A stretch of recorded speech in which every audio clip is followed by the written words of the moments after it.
I mean, I never needed anybody to say anything. I don't know about you, but I never needed Kyle to say anything because he didn't say Brock Purdy had a chance to win the starting job, but Brock Purdy got in there and played well and earned it.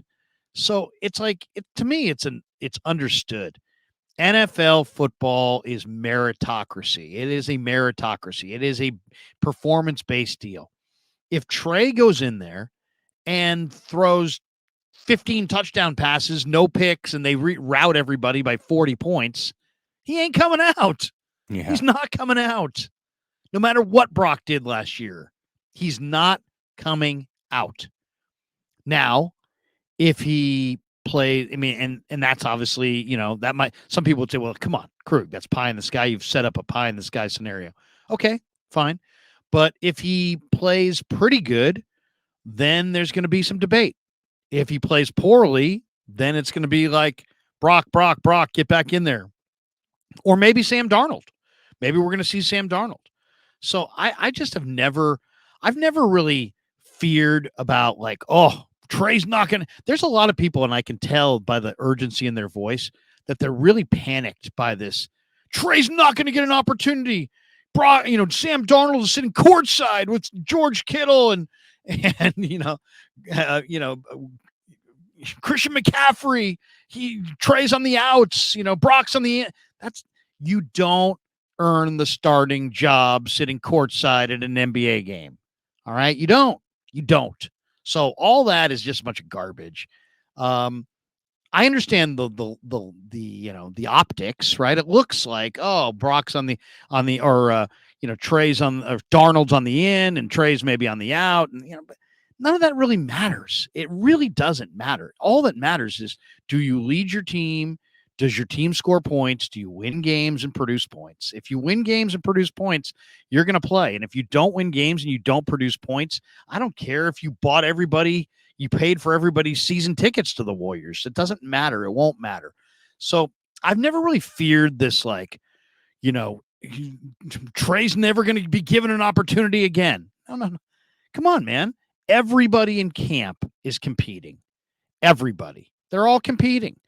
And whoever the best players are going to play. Now, Brock, you could argue, wasn't really competing last year, I guess, because he really had no way to earn that job. But he earned a roster spot by how he played in the preseason. He didn't earn the starting job, but he earned a roster spot. And I just think if Trey plays well, I don't see any way in hell that Trey Lance doesn't beat out Sam Darnold. So I think, and if Brock Purdy's going to miss a month, and we don't know, maybe Brock Purdy's back week 1. But if Brock Purdy is going to miss a month, I think that's a month we're going to see Trey Lance. I'd be shocked if we're going to see Sam Darnold. So what do you make of Ian Rappaport? Is Ian Rappaport, going off on his own? Is he doesn't, Jesse, it just doesn't seem like he's the guy who does anything but repeat what other people say. He's not an evaluator. People are like, well, he's just giving us his own opinion. I don't think so, fellas. I really don't. I don't believe Ian Rappaport even has football opinions like that. I think he's repeating what somebody told him, but doesn't mean that person who told him that opinion isn't going to change if Trey starts to play it better, or if Sam doesn't look as good by comparison, or it's a fluid situation. But I'm not in the camp that's like, Ian Rappaport made this whole thing up. He has no credibility. He has nothing he's saying has any credence. He has no sources. He's just giving us his opinion of the Niner quarterbacks from afar. That's what a lot of people have spun this into in the last 24 hours. And I don't think that's the case. Okay. What do you think? I'm somewhere in the middle. First of all, respect Ian Rappaport and what he does. He's one of the guys that when free agency comes around, or anytime big moves are to be made in the NFL, trade deadline, whatever, I'm turning on the notifications and making sure that I got him coming across my Twitter timeline, right? So I wouldn't do that if I didn't respect what he brings to the table as far as a breaking news guy and an insider, and just being plugged in the NFL. So I want to make sure that I'm clear about that. But over the last couple of years, more so than ever, and we've seen it a little bit with Adam Schefter at times, but we're really seeing it lately with Ian Rappaport, where he's going off on his own. He's doing the Pat McAfee show. And in fact, when this last little bit of news broke about how the 49ers had reached out to him and were like, hey man, what's, why why so down on Trey Lance and so up on Sam Darnold? He was hosting the show in Pat McAfee's absence. Okay. So he's not sitting up there for 3 hours giving you breaking news. He's giving his opinion. This is a little bit different than what we've seen from him in the past.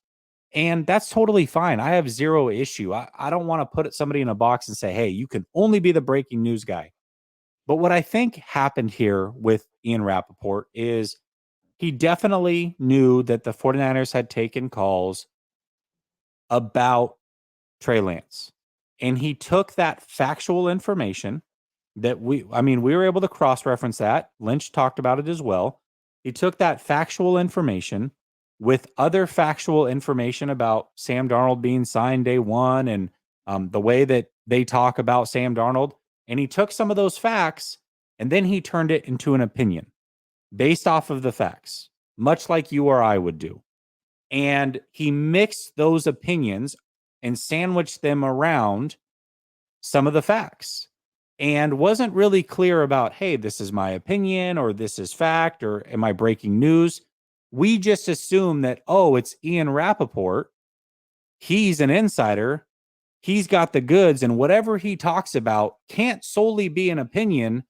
It's got to be based off of some facts. And so that's the way that I read the situation. There was definitely some facts sandwiched in there, but there was some opinion. And even up until day 3, and this is when I started to kind of figure out, like, wait a minute, this is an opinion of his. Because even on day 3, and correct me if I'm wrong, Larry, but I know that you thought that Trey Lance was going to get traded during the draft. Right. But even you said, hey, if it doesn't happen by the end of day 2, like, it's not happening during the draft.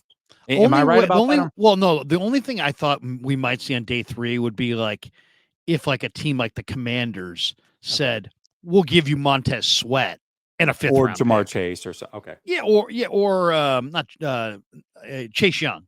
Right. Okay. If they were willing to give Chase Young or Montez Sweat, and I thought maybe it would be like a player, a day 3 pick, and maybe a conditional pick next year to kind of protect everybody.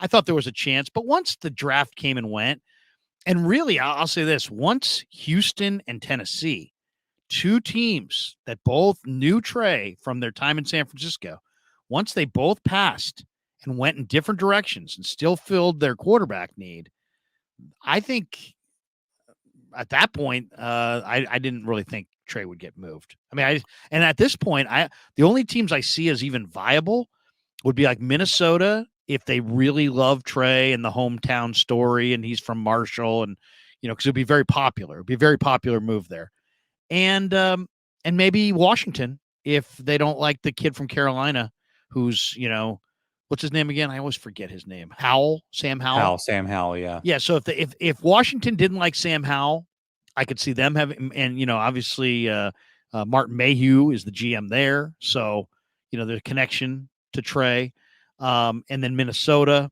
Those to me are the only 2 spots that I could even see. But go ahead. But my whole thing on the Rappaport thing is so weird is that going into the draft, he kept saying, well, it's probably not going to happen now. His reporting on Trey and this quote unquote trade was seemed very sure of himself. Like he was like somebody had told him something. He didn't seem like he was reading tea leaves. It seemed like he had sources. And I kind of know him as a guy who seemed like he has sources. So I kind of assumed he has sources. For sure. But then also it's like, okay, if you don't have sources, then why would you be throwing out such specifics like it's not going to happen until later this summer?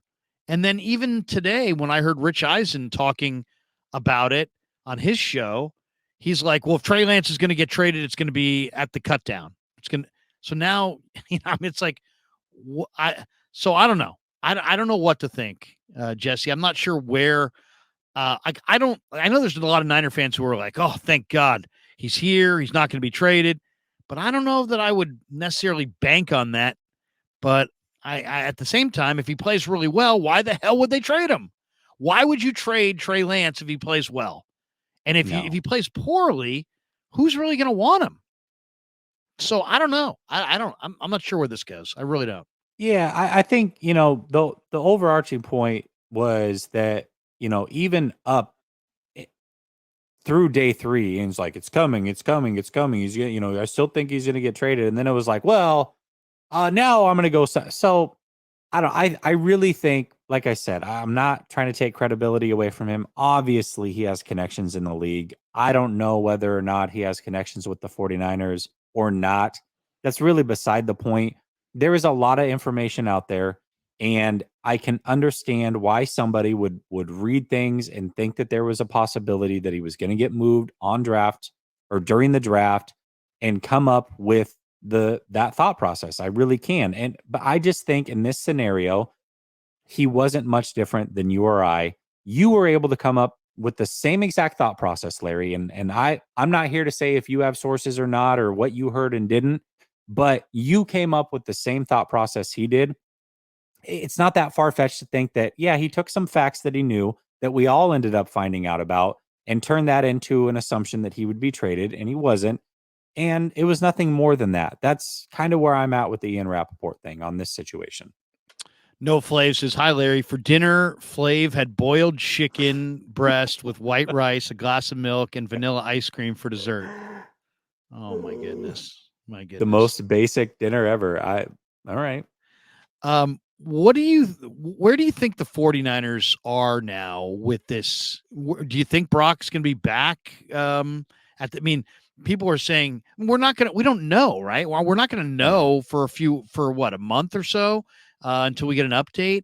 So this idea, I've had people in the chat going, they think Brock's going to be back by week 1. Well, I know Shanahan said that, but what's that based on? That's not based on anything, right? That's just based on hope and good vibes and good, he's working out with a towel right now. And, he's working on his motion, his flexibility, his range of motion, but there's nothing concrete to point to a week 1 start for Brock Purdy, right? No, there's definitely nothing concrete. I wouldn't be shocked by it. I will say that, but really the way that I see this thing playing out is I think that he's going to be quote unquote cleared maybe a week or 2 before the season starts, but there's still a couple weeks of, hey, we got to get you into competitive throwing versus, hey, you were throwing on the sideline, you're fully cleared, the arm strength is there, but now we got to see you do it competitively, and we got to get you in competition mode. We can't just throw you out there week 1 with live bullets and say, hey, take it over because you're healthy. So I see a scenario where he's cleared, but he needs those live bullets for a few weeks. And they may say, hey, you know what? The way the schedule starts out, we got 2 road games. We got that Thursday night game. And then we got an easy one. I think it's against Arizona. I could be wrong. We think we're going to be okay here. And because of some of the travel and short week games, it's probably best that we start you out on the pup. Even though you're healthy, we get you the live bullets for 4 weeks. And then we figure out where we're at. Is Trey good? Is Sam good? When you're back, do we think that what you proved last year is better than what they've put on film? And they'll make the decision then. That's ultimately how I see it playing out. But, shoot, if he's back week 1, he's back week 1. He may be, but I don't think there's any certainty. No, definitely not. There's not certainty here. Caesar says, is it possible Kyle Shanahan ran Trey Lance a lot because of the broken finger? I guess anything's possible. To me, though, when you hear him talk about Trey Lance, he doesn't even describe Trey Lance as a quarterback. He describes him as a dual threat quarterback. So obviously he's got a different idea of how he should be utilized and what his strengths and weaknesses are. I've never been comfortable with the way the 49ers have used Trey Lance. Trey Lance, in my mind, is an athlete, but he's a pocket passer. I don't see him as Michael Vick. I don't see him as Lamar. I don't see him as some dynamic, awesome runner. I just see him as athletic. Is Mahomes a dynamic runner? Well, he can be if you give him an avenue in the 4th quarter, and he'll take it and bust you 25 yards down the middle for a key first down. I think Trey could do the exact kind of. I think he's got what Mahomes has. He has. where he's got the ability to be an athlete and find a lane and take it. And but he's not, and he can buy time with explosive movement within the pocket to give himself more time to look downfield. But I don't think of him as Lamar or Vic. I think of him more like Mahomes. Yeah, I agree with you completely on that. I mean, I think he's probably Mahomes plus in the run game. I don't think Mahomes has ever touched like 500 yards rushing in a season. I think Trey Lance could get there, but I think he's more likely to do it through scrambling. When he's the one that decides to run, he is very decisive and eh, quick twitched. You see it a lot more. You see the explosiveness. You see he knows where to go and he's comfortable running. When he's forced to run, I mean, it's not that he's not athletic, but he looks very unathletic because his decision making, he doesn't feel comfortable. He slows himself down by just looking around and not being sure of himself. And so the athleticism he has is completely gone out the window because the game goes so quickly. And if you hesitate, it's over for you. So when you see him scramble versus run, it's two different quarterbacks out there. You look at the very first play against Arizona, Larry, when he had that pressure coming off the edge, I mean, that was a bang, bang play. And he scooted up the middle, no issues. Looked very athletic, got to the sideline, protected himself, stuck the ball out, picked up a first down on the very first play of the game. That was because it was a passing play and he was comfortable. He saw it and he was choosing and dictating when to run versus being told when to run. And very, very different skill set.